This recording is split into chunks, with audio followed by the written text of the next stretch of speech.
Is there a transcript? Yes, there will be a transcript. So speak up with questions. I read those transcripts, man, I gotta like talk like slower, you know, more like a robot. Then people could really get something out of those transcripts. Because you get going and you talk too fast, and the transcript kind of gets confusing. Hamilton, what are you smiling at? It's great to see awesome people here, that's for sure. Every year it's a big reunion here for this media day. I don't really have an opening statement.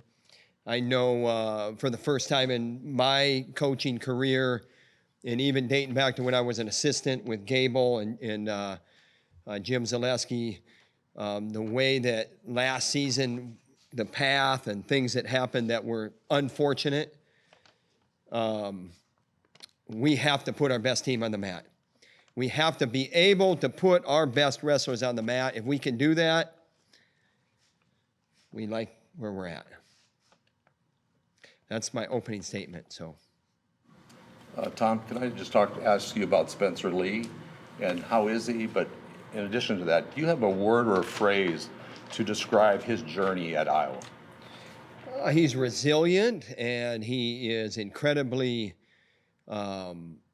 focused on the next thing to get himself on the mat. He's never wavered from that mission. That's a great testament. And you can say great, incredible, tremendous. You can say all those adjectives over and over and over again. The bottom line about him is he's never wavered in his quest to be the best wrestler on the planet. And that's still the case. And it's funny because a lot of, and when I say it's funny, it's not funny. It's unique because a lot of civilians don't understand like that quest, and he's never wavered from it. And what I mean by that is there's so much like turmoil and there's so much adversity that you have to overcome, and then he overcomes it just with his frame of mind, his mindset, and how he marches. And I remember one of the first things that I remember that was unique about this guy was when he came to campus and we were talking about how he drives. He says, I drive slow. I drive really slow, and the reason why is because I don't want to get in an accident, because if I get in an accident, I might get hurt and then I can't wrestle. And that's as plain as it gets right there. Wrestling is everything to this guy. And so he's never wavered from his quest to be the best wrestler on the planet. What a tribute. What a tribute. How'd that mindset get built? I think, first of all, you give credit to Larry and Kathy Lee. You know the story of his mom. As a competitor, you know the story of his dad as a coach in judo. That, and then the fact that, you know, you got to have something built into you that's just a little bit different gear. And, you know, you get asked about Spencer Lee a lot. So over 6 years, it's like, you know, what can you say that's unique or whatever? And then you come up with something maybe that's a little bit not redundant. And then, like I've said it 3 or 4 times in the last week, you know, I was speaking across town today. I was in Davenport, you know, 2 or 3 weeks ago, and twice. And the thing is, he's got this little gear in him that is just a ferociously competitive gear. And there's probably a little bit of fear built into this guy where, you know, he doesn't want to give the naysayers any foothold. He wants to prove them wrong. And you know what? For his opponents, payback is a bitch. You know what I mean? I mean, payback is tough because he's coming. And he's so humble, and he'll take time for autographs and conversation with all the fans. But make no mistake about who he is as a competitor. Were his knees or his injuries ever too bad that you were wondering whether he'd come back at all? I think that's always the case. And the thing is, that's his decision. And what I mean by that, their medical team is phenomenal. You can't give Robbie Westerman and Jesse Donenworth enough credit. But at the same time, there's got to be a can-do attitude in there. It's just a testament to his upbringing. Where does that mentality come from? It starts with his parents, and then he is determined. And the thing is, it's like, is it make or break? And he's right on the cliff, and we're not there. He's going. I mean, he's going. There's progress. So he'll be on the mat. Yeah, how do you make that decision on when to insert him into the lineup? I think it's like anything else with anything, even when you make your macro schedule, when you make the University of Iowa wrestling schedule, the right blend. You know, the Big Ten we don't control as much, but the right blend of competition, the right blend, the right date. And with him, and actually that's the case with any individual. It's got to be the right blend. That's a good word.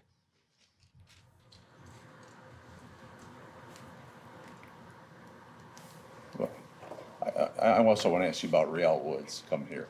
A lot of programs are bringing in new guys. When you recruit someone, you take a long time to get to know them well. The way the system is it now, do you have enough time to study someone like Real before he comes in? Did you know his story before he went out? You know, that type of thing? When you say what I'm saying, you bring in, or is it more of a gamble now? We watched him in our wrestling room at a developmental camp, and he was the real deal. We tried to recruit him. He was going to Stanford. That's the reason why he moved from his home, if you follow that Flow Wrestling documentary. Bright kid. He's about all the right things. The family sacrifices sends him to Montini Catholic in Chicago. And then Stanford drops the program. And, you know, we had a guy named Jaden Ironman, so we're not recruiting him when they drop the program. Well, they reinstate the program. He stays at Stanford. And then after that year, he decides to transfer. Third time's a charm. So we looked at him, you know, initially he chose Stanford. And then when they dropped the program, he was in the portal. So we don't have the resources. We got Ironman coming back. And then when he decided to enter the portal again, we recruited him for the third time, or had our third opportunity. And when you identify someone in the portal, you're going to really look at someone if you really already know their story, right? It's not about the portal. It's not about the story. We already did our homework with him. You obviously know the makeup and the background of these guys. It's a small world, especially the higher the level you go. This isn't how I look at the rules, not whether or not I agree with them or whether or not the portal's good or bad, or do we know somebody in the portal. It's the rules, and we operate in the framework of them, and that's how we do it. And with Real Woods' situation, it was a no-brainer. And there were people that were, when I say people, there were other programs that were after him hard, and I'm not sure. I think he was interested, but I think myself and Morningstar flew out and saw him, and I think it was time to be a Hawkeye. If I could speak for him, but you can ask him. He'll be downstairs in a little bit here. What has he added to your room in the time he's been here? He is a very confident man. He marches to the beat of a little bit different drummer, which is awesome and okay with us. We love it. He's got great energy. And the other thing is he's a direct guy. And that's a great, refreshing thing. Student athletes have all the power nowadays, and he doesn't act like it. And so as a transfer especially, you could come in, you know, like that, and he's not like that. He wants to win. And that's a broad definition, winning. That's team and himself. And he wants to develop and get better, so his future internationally he has his eye on the future. So that's what he's about. He's about all the same things that we're about. Tom, when did you realize that? What does he do successfully? Or what makes him a successful wrestler? I mean, he can wrestle top, bottom, and neutral, and he's the entire package. He's probably an athletic, explosive guy. You could classify him as that, but I wouldn't make the mistake of pigeonholing him as just a fast twitch, explosive athlete, because he can wrestle in a lot of different positions. When did you realize that utilizing the transfer portal, because you guys have had some success there, would be a huge part of building the program? You're asking a question about the portal again. The portal is the world we live in, and we operate in that framework. I mean, that's how we operate. When the portal wasn't there and you had to wait to get a written whatever. You can talk to them, but they're not released to come to your school. So we'd talk to them, and then maybe after enough gamesmanship, then they would be released to come to your school, and then they'd be released to come to your school. You know, we operated in that framework. So here we are with the portal, and we operate in the framework of those rules. Three guys, or seven guys in the program, you won 3 titles, no one's won 4. How hard is it how much of a career accomplishment, or how difficult is it to actually get 4? There's 4 guys that have ever done it. Going to 4, the approach was right from the very beginning for Spencer, because he said it. And when he won his first one, I think maybe the question in the media room at the national tournament went to 4, and he said, I'm after the next one. And that's been his marching orders to himself since the first one. And he's definitely wrestling for posterity, for history, but it's the next one. Coach Patrick Kennedy's been in the room for quite a while, and now he's going to probably see more extensive time on the mat. What excites you about that, and how much better has he gotten since he's been here? He adds to our lineup very well. You saw all of our All-Americans, many of them graduated, and he gets his turn now. And that's the awesome thing about college athletics. It's quick.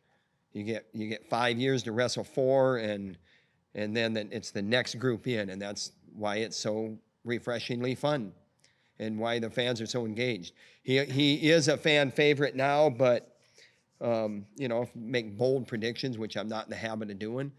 I think that the fans will gravitate toward him and his style. He's well-spoken. He's direct, but he's also a hard worker, very physical wrestler, and he lives the right lifestyle. Total package. Tom, the new facilities being built over here will be done a year from now. Could you talk about not just the future of where your program is going to be with that coming up, but just for wrestling in whole? Will we see more programs doing what you're doing here with this new practice facility? I don't know if our mission was to try to keep up. I know it was time, and our administration is awesome. They listened, and they listened hard, and then they were full partners, and it was a labor of love for everybody, and everybody was up for it. So here we are, it's going up. We got to keep making progress in every other way. It is a big deal. To me, facilities and media day stuff is great fanfare as it's going up and you see it. When we move into that facility, the flow is going to be great. It will be the finest wrestling facility on the planet of its kind. And we're excited about that. Right now, it's just a really good conversation piece. And I'm going to tell you something. I'll throw out a shout out to McComas Lucina Construction, an Iowa company that won the bid, and phenomenal people. Tom, I'm curious with the seniors, I can think of Max and Tony, for example. When they know they're some of the best in the world, but they place, third, second, fifth at the national championships, like the top 1% are just getting that much better. What's the key to them not getting restless and continuing to improve year after year at a continual rate? Well, I guess the funny thing about anything in life is if you're not the best, then you're not the best. And when you're on that mission, doesn't mean that if I don't accomplish what I'm after, there's not satisfaction. And satisfaction can come in a lot of different ways. I mean, a carrot dangled in front of you can be, I want to say a drug. It can be a catalyst. And it can keep you going, and it's addictive. And when you don't accomplish what you set out to accomplish as a competitor, there's two responses. And anything from, not caring and kind of not caring to just quitting is the same. And that's one response. And then the other response is to keep fighting for what I know is going to be mine. And that quest is where the value is. That's what's most important. And you didn't mention Warner. You said Mirren and Cassiope, but Mirren, Warner, Cassiope, Spencer, you know, they're seniors. So good question. Good question.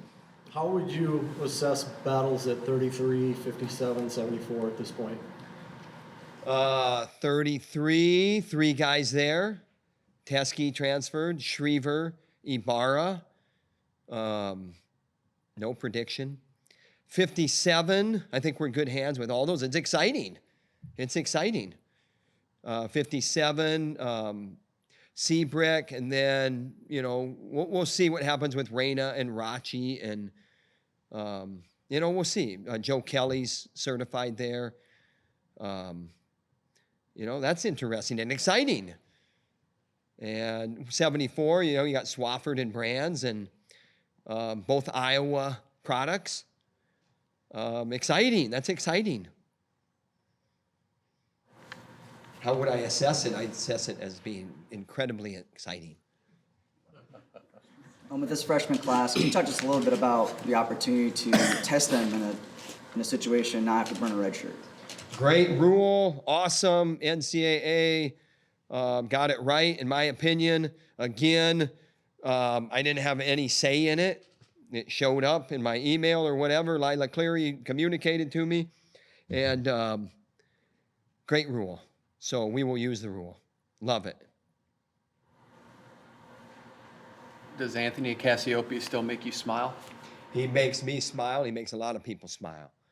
And, you know, he came back from that tournament recently, the U23 Worlds, and he's probably, you know, knowing him, he doesn't dwell on things, but, you know, he maybe left one that got away from him a little bit there. You know, what do you mean? The score was lopsided.